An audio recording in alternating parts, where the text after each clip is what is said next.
الحمد لله رب العالمين والصلاة والسلام على أشرف الأنبياء والمرسلين نبينا محمد وعلى آله وصحبه أجمعين. قال الله تعالى: اتبعوا ما أنزل إليكم من ربكم ولا تتبعوا من دونه أولياء قليلا ما تذكرون. برادران اسلام، دینی اور ملی بھائیوں، دوستوں اور ساتھیوں، مجھے خوشی ہے کہ جس طرح سے نبی اکرم صلی اللہ علیہ وسلم کی سنت تراویح بخاری، مسلم، ابو داؤد،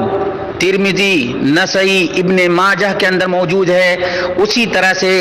علماء احناف امام ابو حنیفہ اور امام ابو یوسف کے یہاں بھی اتنی ہی تراویح ہے. اور اس کی دلیل میں آج حنفیوں کے بہت بڑے عالم اور بہت ہی زبردست کتاب کے حوالے سے آپ کے سامنے پیش کرنا چاہتا ہوں. اس کتاب کا نام ہے مراقی الفلاح شرح متن نور الایضاح، صفحہ نمبر 157. وروى أسد بن عمرو عن أبي يوسف قال: سألت أبا حنيفة عن التراويح وما فعله عمر رضي الله عنه فقال: التراويح سنة مؤكدة ولم يتخرصه عمر من تلقاء نفسه ولم يكن فيه مبتدعا ولم يأمر به إلا عن أصل لديه وعهد من رسول الله صلى الله عليه وسلم، وهي سنة عين مؤكدة على الرجال والنساء ثبتت سنيتها بفعل النبي صلى الله عليه وسلم. اسد بن عمرو نے ابو یوسف سے بیان کیا ہے. ابو یوسف نے کہا، میں نے ابو حنیفہ سے تراویح کے بارے میں پوچھا اور عمر فاروق رضی اللہ تعالی عنہ نے جو کچھ کیا اس کے بارے میں پوچھا، تو امام ابو حنیفہ نے کہا: التراویح سنت مؤکدہ، تراویح سنت مؤکدہ ہے. ولم يتخرص عمر من تلقاء نفسه، عمر فاروق رضی اللہ تعالی عنہ نے اپنی طرف سے اندازہ نہیں لگایا، اپنی طرف سے ایجاد نہیں کیا. ولم یکن فیہ مبتدعا، اور اس میں کوئی نئی چیز انہوں نے نہیں ایجاد کی. ولم یأمر بہ الا عن اصل لدیہ، اور انہوں نے صرف اس وجہ سے تراویح کا حکم دیا کہ ان کے پاس اصل موجود تھا، اصل موجود تھا. وعہد من رسول اللہ صلی اللہ علیہ وسلم، اور رسول اللہ صلی اللہ علیہ وسلم کے زمانے میں انہوں نے اس کو پایا تھا. وہی سنت عین مؤکدہ، یہ سنت عین مؤکدہ ہے. علی الرجال والنساء، مردوں کے اوپر اور عورتوں کے اوپر. ثبتت سنیتها بفعل نبی صلی اللہ علیہ وسلم، تراویح کی سنیت نبی اکرم صلی اللہ علیہ وسلم کے فعل سے ثابت ہے. وقولہ، اور نبی اکرم صلی اللہ علیہ وسلم کے قول سے بھی ثابت ہے. سنو دیوبندیوں، بریلویوں اور طارق مسعود، الیاس گھومن، جتنے دیوبندی اور بریلوی ہیں ان تمام کو میں کہتا ہوں کہ اس کتاب کے ایک ایک لفظ کو تم دیکھو، تمہیں پتا چل جائے گا کہ تم رات دن چلاتے ہو کہ سنت عمر ہے. یہ سنت عمر نہیں، یہ سنت محمد اکرم ہے، سنت محمد اکرم ہے. اور اس کا حوالہ میں تمہاری کتاب سے مراقی الفلاح شرح متن نور الایضاح سے دے رہا ہوں، اور صفحہ نمبر اور تمہیں پرنٹنگ پریس تک کا نام بتاؤں گا. اور تمہیں اس کے بارے میں اگر ذرہ برابر ڈاؤٹ ہوگا تو المکتبۃ العصریہ سے رابطہ کرو اور کتاب حاصل کرو. یاد رکھو تم،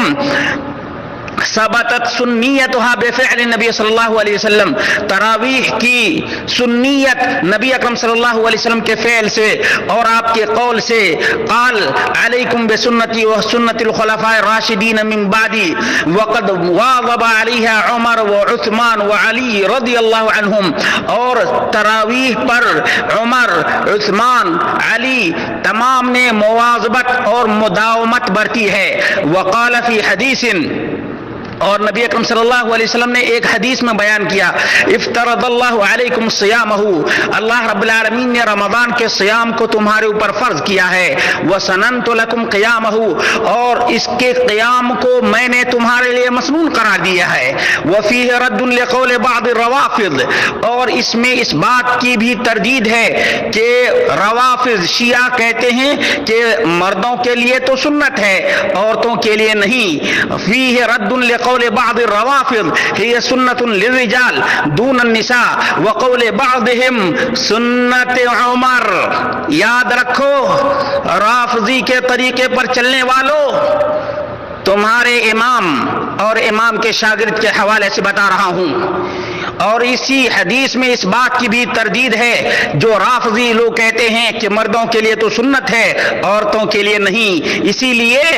شیعہ اور رافضی کی طرح سے اپنی عورتوں کو تراویح کی نماز میں شامل نہیں ہونے دیتے ہیں۔ اتنے بڑے خیر عظیم سے عورتوں کو روکنا یہ شیعہ اور رافضی کا طریقہ ہے، یہ سنیوں کا طریقہ نہیں ہے۔ اور اسی حدیث میں ان لوگوں کی بھی تردید ہے، وقول بعضهم سنت عمر، اور ان لوگوں کی بھی تردید ہے جو لوگ کہتے ہیں کہ تراویح عمر کی سنت ہے، عمر کی سنت نہیں، لأن الصحیح انہا سنت النبی صلی اللہ علیہ وسلم، اس لیے کہ حقیقت میں صحیح بات یہ ہے کہ یہ نبی اکرم صلی اللہ علیہ وسلم کی سنت ہے، والجماعت سنت فیہا، اور جماعت کے ساتھ بھی نماز پڑھنا تراویح پڑھنا سنت مصطفیٰ صلی اللہ علیہ وسلم ہے، سنت عمر نہیں ہے، فیہا ایضا لیکن علی الکفایہ بینہ بقولہ، نبی اس کو مؤلف نے صاف لفظوں میں بیان کیا ہے، وصلاتها بالجماعت سنت کفایہ، سنت کفایہ ہے، لما ثبت انہ صلی اللہ علیہ وسلم، اس وجہ سے کہ نبی اکرم صلی اللہ علیہ وسلم نے صلی بالجماعہ 11 رکعہ بالوتر، اس لیے کہ نبی اکرم صلی اللہ علیہ وسلم نے جماعت کے ساتھ 11 رکعات پڑھائی ہے، اور وتر بھی علی سبیل التداعی ولم یجرها مجرى سائر النوافل، یہ خاص طور سے تراویح کو اللہ کے رسول صلی اللہ علیہ وسلم نے پڑھا ہے، یہ عام نوافل کی طرح نہیں رکھا ہے، ثم بین العذر، اور پھر نبی اکرم صلی اللہ علیہ وسلم نے ترک کرنے کا عذر بیان کر دیا، بین العذر فی الترک وهو خشیته افتراضها علینا، اور نبی اکرم صلی اللہ علیہ وسلم نے چھوڑنے کا سبب اور عذر بیان کر دیا، اور وہ سبب اور عذر کیا تھا کہ کہیں ہمارے اوپر فرض نہ ہو جائے۔ مراقی الفلاح شرح متن نور الایضاح، مؤلف کون ہے یاد رکھے گا، حسن بن عمار بن علی الشرمبلانی المصری الحنفی المتوفى 1069 یاد رکھے گا، 1069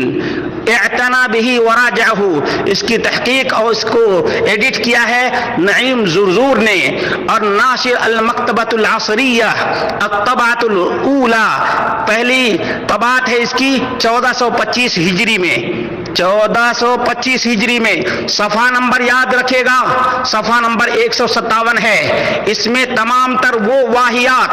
اور تمام تر وہ بکواسیاں جو الیاس گھومن نے کیا ہے اس کی تردید ہے، اور اسی طرح سے جو طارق مسعود اپنے آپ کو تو مفتی کہتے ہیں نا، بڑے مفتی ہیں، ہو سکتے ہیں، میں ان کے مفتی ہونے کا انکار نہیں کرتا، لیکن جو باتیں دلیل سے پیش کی جاتی ہیں ان باتوں کی وقعت ہوتی ہے، اہمیت ہوتی ہے، لیکن افسوس کی بات تو یہ ہے کہ یہ بڑے بڑے اپنے آپ کو القاب اور ٹائٹل والے یہ نبی اکرم صلی اللہ علیہ وسلم کی سنت سے تو دور کرتے ہی ہیں، ساتھ ہی ساتھ یہ اپنے امام سے بھی دور کرتے ہیں۔ میں یہ حوالہ ان تمام لوگوں کے لیے دے رہا ہوں، چاہے دیوبند میں کوئی بیٹھا ہو، چاہے رائے گنج میں کوئی بیٹھا ہو، یا کوئی کراچی میں بیٹھا ہو، یا کوئی بامبے میں اجماع کر رہا ہو، مجھے بتاؤ کہ کس بات پر اجماع ہے، کس چیز کا اجماع ہے؟ کیا سنت کو مٹانے کے لیے تم لوگوں نے اجماع قائم کیا ہے؟ یاد رکھو نبی اکرم صلی اللہ علیہ وسلم کی سنت کو مٹانے کے لیے جس طرح سے رافضی شیعہ نے کوشش کی تھی اور ناکام ہو گئے تھے، محمد مصطفیٰ صلی اللہ علیہ وسلم کا دین باقی ہے. اسی طرح سے دیوبند کا یا رائے کا یا بریلہ کا کوئی بھی آدمی سنت مصطفیٰ صلی اللہ علیہ وسلم کو مٹانے کی ناکام کوشش کرے گا تو وہ منہ کی کھائے گا، ذلیل ہوگا، خار ہوگا، اور قرآن و سنت کے علم بردار کے سامنے وہ بھیگی بلی بن جائے گا. یاد رکھو یہ تمہاری کتابوں کے حوالے ہیں، اور تم یہ نہیں کہنا کہ یہ تم نے قطر بیعت کیا ہے. میں نے پورا صفحہ تمہارے سامنے پیش کر دیا ہے. اگر تمہارے اندر ہمت ہے تو اس کتاب کا انکار کر دو، اگر تمہارے اندر ہمت ہے تو اس کتاب کا ترجمہ کر کے لوگوں کے سامنے پیش کر دو، اور میرے ترجمہ کو غلط کر کے تم دکھاؤ. واللہ رب کعبہ کی قسم کھا کر کے کہتا ہوں تمہاری یہ راتیں ختم ہو جائیں گی اور یہ دن اجماع کے ختم ہو جائیں گے، لیکن ان باتوں کی تردید تم کبھی نہیں کر سکتے ہو. آج کل عام طور پہ کہا جاتا ہے کہ یہ دھوکہ دیتے ہیں. دھوکہ کس بات کا دھوکہ؟ تمہارے سامنے تمہاری کتابوں کے حوالے دے رہا ہوں. 11 رکعات تراویح وتر کے ساتھ اس کا حوالہ دے رہا ہوں. تم نے کہا کہ عمر نے شروع کیا،